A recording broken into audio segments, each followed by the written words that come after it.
What up, I'm Dylan Schoonover, host of the Artist Spotlight, here chilling backstage, back of bus with We Came as Romans. Guys, how you doing tonight? Good. What's been happening new with the band? Obviously, you got some new music for the fans to hear. Mm-hmm. Pretty much, yeah. That's the new thing. We're on tour again, which is nothing new for our band. We are touring with some new bands that we've never toured with. We're on, I guess, the Used headliner. It's called Take Action Tour right now.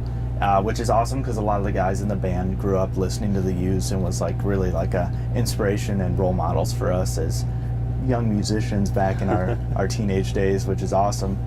And there's another band called Crown the Empire, kind of like a little upcoming band, and they're cool. We have the same booking agent, so we got introduced to them at the first day. And there's a band from Brazil that, they just hopped on today. I haven't met anyone in that band. But, this is still the end of the first week of the tour.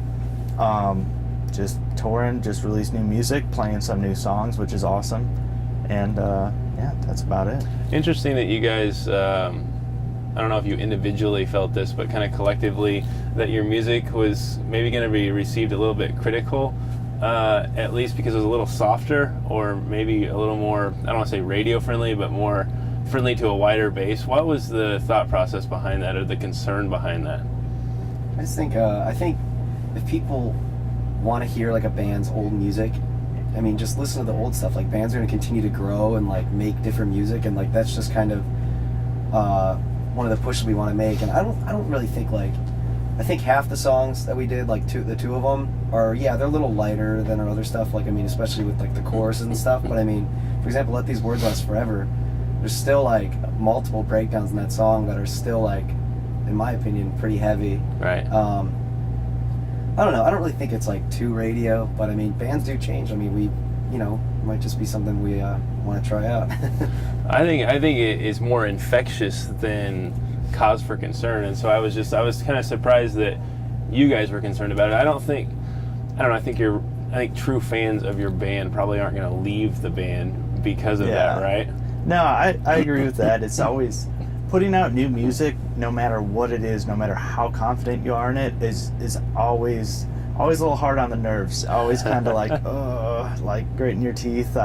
Even when we released our first CD, To Plant a Seed, 3-4 years ago, and we were oh shoot, is anyone gonna like this? And then after that CD did really well, and we started to grow fan base, and we released our second CD. Coming up to that one, we were oh no, nobody might like this. This might be really bad.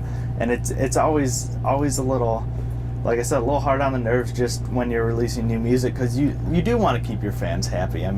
Obviously they're the whole reason that we have any sort of success. But at the same time, you need to make music that you're gonna enjoy playing first. Right. And that's always been the most important thing in the band. And all the new songs, we all really enjoy it, and it might be something different that we haven't done exactly before. But I think fans of our band, true fans, will still appreciate what we've done, still appreciate the lyrical content of it, as well as musical, even if it's not the same as everything we've done.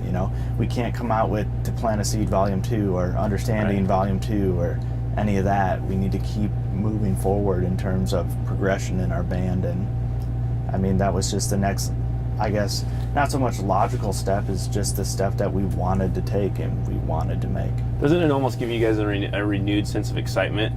Is that fair to say? Yeah, definitely. Even just coming down to playing them live, my two favorite songs to play live right now are the two new ones. Just it's fresh, they're exciting, and it's the kind of music we want to be playing right now. It's awesome. Not to say that I don't like playing our old stuff, but it's when it comes to time to play one of the new ones, I'm so pumped to get started. Yeah, you get excited. You got to rehearse it though. See how it's ever all going to flow together, because it doesn't always sound the same live as it does on the. We had some practice days before this tour, just to run through our set as a whole, see how everything flowed together, and to make sure that there wasn't anything that was really far out there. We can't go from this song into this song because that's gonna sound bad or anything. And so, in those practice days, we played through all the new songs, made sure everything was sounding good, and then we had some routing dates out to actually start this tour, and the very first show, actually playing the new songs in front of an audience, was awesome. It went so well. Yeah, it was great. Yeah, it's funny because like fans will leave the show on this emotional high, this emotional excitement within them, but they don't always understand that you guys have nights too where you leave like that. Now some nights are rough and some nights don't go the way you want it, and and somebody screwed up something with the drums, and then you go on and the drum's not hitting right, but you guys have nights too where you just come off stage and you're super pumped about your set, and it basically lays the groundwork for the next day of your tour based on how that night goes. Is that true? Yeah, exactly. So if you're coming off a low show, the next show it's like, you gotta kind of forget about that show and realize, hey, this is a new show. We got to look at this one like, don't think like, hey, I'm gonna mess it up again tonight. Oh my god, I'm gonna mess it up. You got to just look at it with like a new mindset. Like tonight's a new night. We got to go out. We got to kill it. We got to play hard. And the same way coming off like a high show where you come off stage and you're feeling great. Next day you got to remember, hey, it's a new show. We're not gonna go up there. We might not go up there and kill it again. But we got to try really hard. This is a new show, new day. Depending on how hard the night before was too. After celebrating the good night. Yeah.